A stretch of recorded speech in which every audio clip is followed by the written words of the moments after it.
I was looking for a job, so one of my friends clued me into a medical office that needed someone to come in and do a bit of light filing.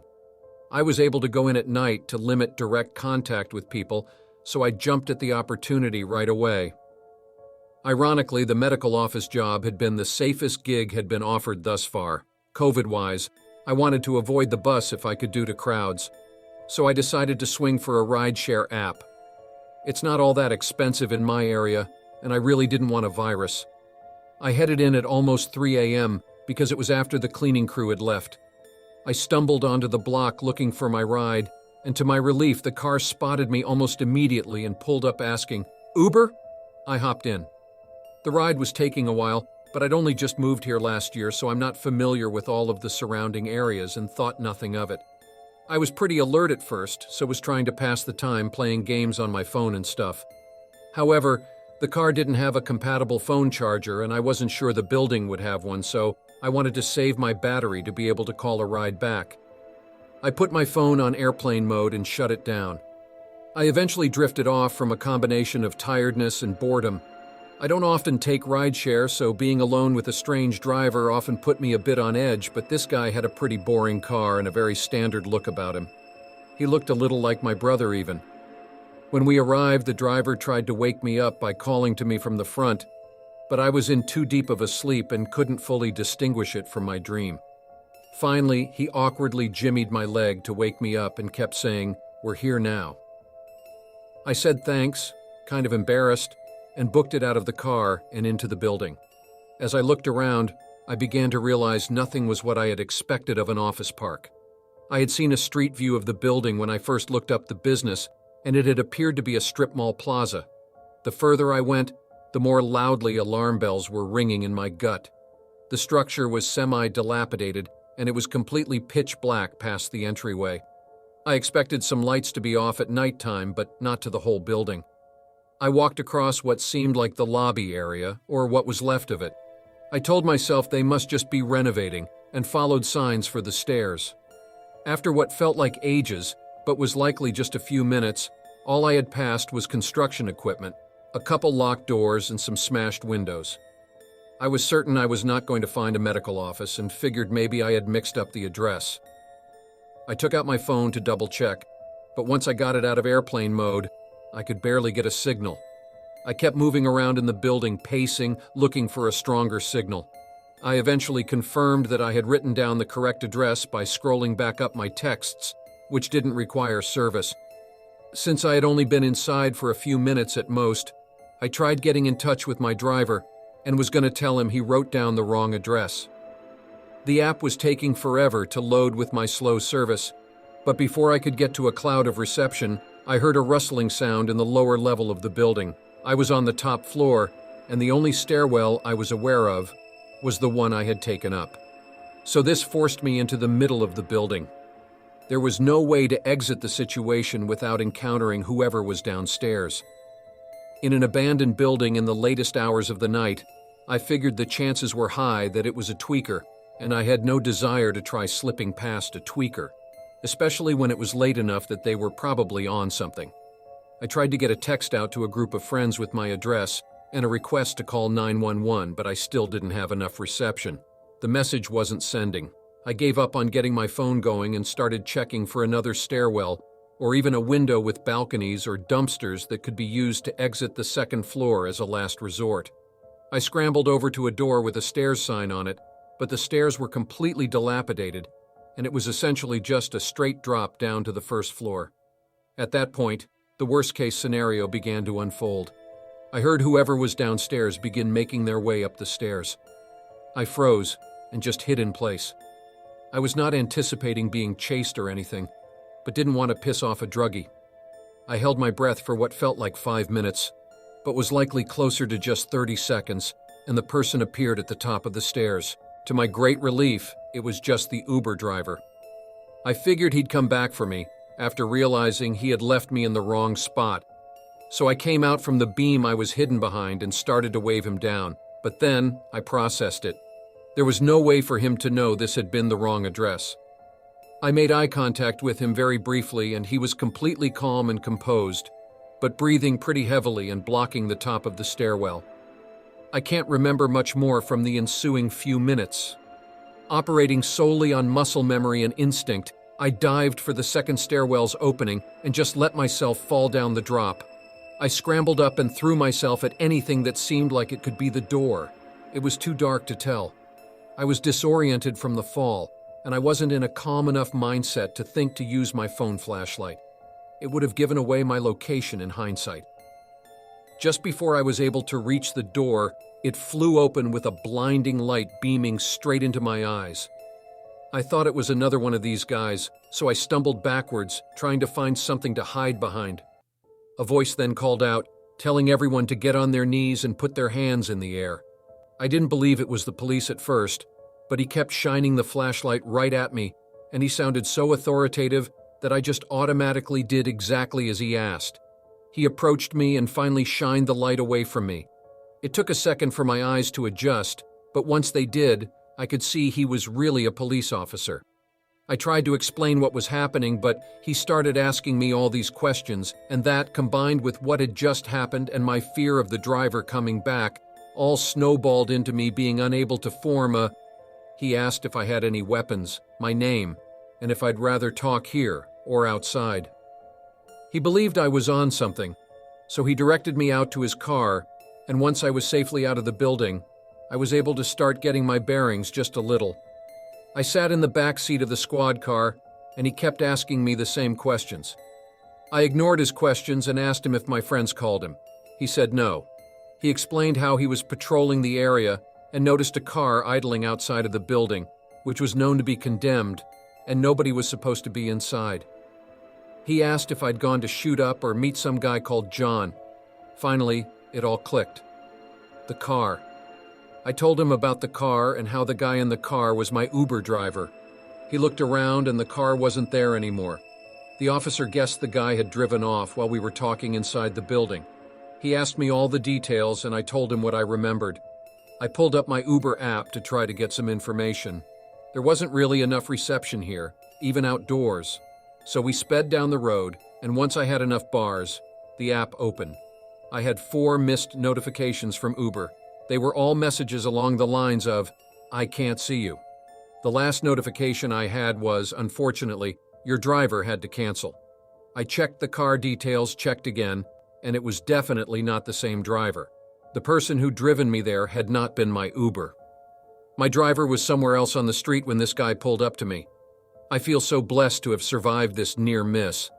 Suffice to say, I do not take rideshare services anymore.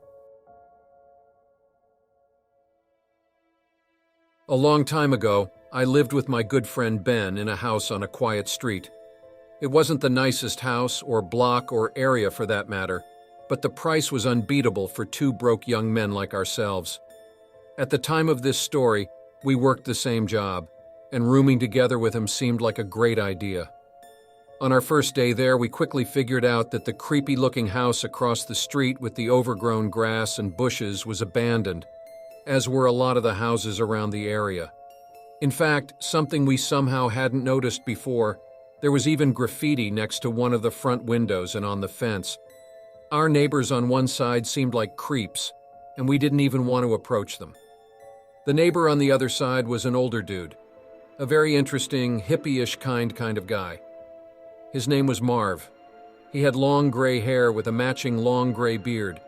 He seemed friendly at first, I guess, but also very weird and hard to talk to. We spoke with him on our second day there after work. He told us the place had been abandoned for as long as he could remember. That night, with the sun almost set while we were sitting on the front stoop smoking, I looked to the house across the street and felt a little tingle in my stomach out of shock. I stood up, threw my cigarette onto the floor, and crushed it. Ben looked at me confused, and I pointed to the window across the street. I was pointing at a face which I saw staring at me through the lone upstairs window of the house. "Do you see that? There's someone at the window." Ben looks at the window immediately, but I saw the person move their head away before he could see it. It's weird. I explained to Ben that I didn't even know if it was a male or female, old or young. The glass was just too foggy. All I knew was that I saw the eyes and they were staring at us. Ben told me I was legitimately creeping him out. He believed me. We ran over to Marv's house to tell him, but strangely he didn't answer his door, even though we saw him watching TV in his tiny, messy living room through the window. The fact that the guy wouldn't answer creeped us out even more. Dude, what the fuck is going on with this place? Ben left, but the situation couldn't stay comical for long. Ben owns a katana, he brought it to mention, and suggested we go across the street with it, break into the house from the backyard, and see what was going on. We were always adventurous, daring troublemakers as kids, so this was our natural response to the situation. When it got dark, we went across the street to the backyard, broke off the board holding the back door shut, and entered the house. We both had heavy-duty flashlights with us to light up basically any room we were in. The house was dusty, decrepit, but surprisingly seemed to remain untouched from the inside. No graffiti or signs of vandalism anywhere. Still, the place was disturbingly creepy, and we immediately joked that we should get the fuck out of there, but we pressed on. The first floor was pathetically small like our own. A kitchen, a tiny living room, and a dining room. There was no basement and one closet. The first floor was clear. We both agreed to check the upstairs. We tiptoed over to the stairs and Ben, out of nowhere, screamed, "Is anybody up there?" "Dude, why the fuck would you do that?" I said quietly. Then we both froze in fear when we heard rapid stomping suddenly appear from above us. It was someone heavy, and it sounded like they were running over. A couple of years ago, my buddy and I were bored one afternoon and decided to explore an abandoned house I'd spotted earlier that week when I was out on a drive. We live in a town that is mostly suburbs, but if you drive 5 minutes north, it's all country roads, farmland, and forest. The abandoned house I spotted was in the middle of a field. We figured the house would be empty for the most part, and that'd be boring, so we decided to bring a Ouija board with us. We just ordered one off Amazon, and that was that. We were both skeptics of the supernatural and thought Ouija boards were all just BS, but we thought, why not? There wasn't a paved road or gravel driveway that led up to the house, so we parked as close as we could on the side of the road and walked through the tall grass to reach it. The house looked pretty old, most likely built in the early 1900s. There were plants engulfing the entire home, and part of the roof was missing, from what looked like fire damage.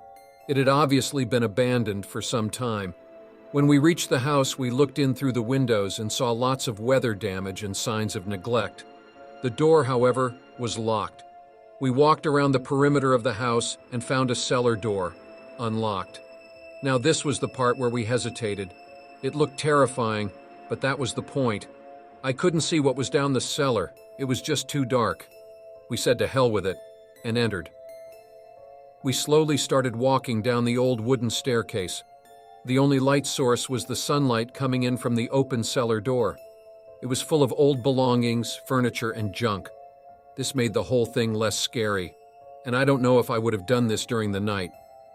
We carried on, down the creaky steps, until we were in the cellar. There was more junk than I thought. It was everywhere, and the whole place was extremely damaged. We decided to do the Ouija board in the cellar, so in case anything went wrong, we would be near the exit for a quick escape. We only had the Ouija board, no candles and such, so we just set it flat on the cold floor. The light from outside was just enough for us to see the planchette and all the letters on the board. We were new to this whole thing, so we just put our 2 index fingers on the planchette and started asking questions on the off chance it moved. I asked, "Is anyone there?" as a joke, and the planchette moved. I knew it was my buddy and told him to quit it. He did this a few more times until we both made a pact to not move the planchette. My buddy asked, "Is this house haunted?" and the planchette didn't move. I then asked, "Move the planchette if you want us to leave."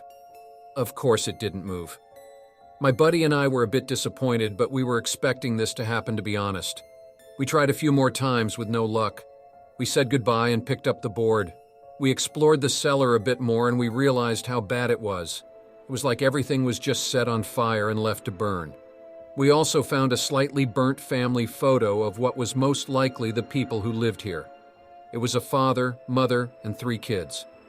When you piece everything together with the family photos, the fire damage, and the desolate nature of the house, it's quite a tragic story. After this, we decide to head back to our car. This is when something happened that still scars me to this day. I was walking back up the stairs to the cellar. I was almost at the top of the stairs when a horribly disfigured, mutilated face was looking at me from the top of the stairs. I fell back in shock, and I literally fell on my back down the stairs, crashing into my friend, sending us both tumbling. I got up in a panic, and my breathing was shaky. The face wasn't there anymore, and my buddy was just as shaken as I was because of how I reacted.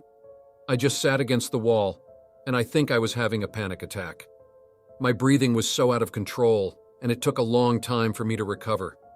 I wasn't sure if I was hallucinating or if I'd seen an actual ghost, but I finally told my buddy I was ready to get the hell out of there. I practically ran back through the tall grass to my car. Once I got to my car, I just sat there thinking. I finally told my buddy what I saw, and he comforted me. To this day, that face still sticks with me. That horrible, messed up face, and the fact it was so close to me didn't make it any better. I couldn't sleep properly until very recently,